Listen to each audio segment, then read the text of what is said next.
Nel, ano yung partikular na issue sa 4Ps ang tinalakay sa pulong sa Malacanang? Yes, agad tinalakay sa pulong sa Malacanang ang posibleng reforma sa Pantawid Pamilyang Pilipino Program o 4Ps ng Department of Social Welfare and Development.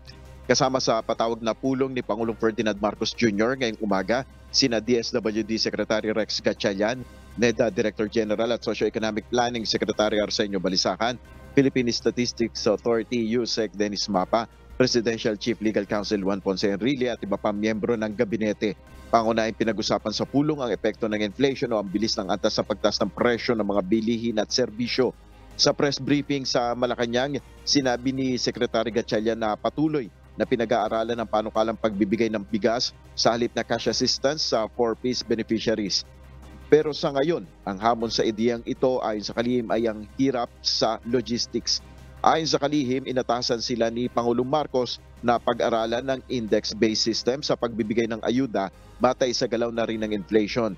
Ibig sabihin nito, maaaring mabago ang halaga na ibinibigay na tulong ng gobyerno sa mga mahihirap na pamilya depende sa galaw ng presyo ng mga bilihin sa merkado. Yan muna ang ating update. Balik sa iyo, Aga. Maraming salamat, Nel Mariboho.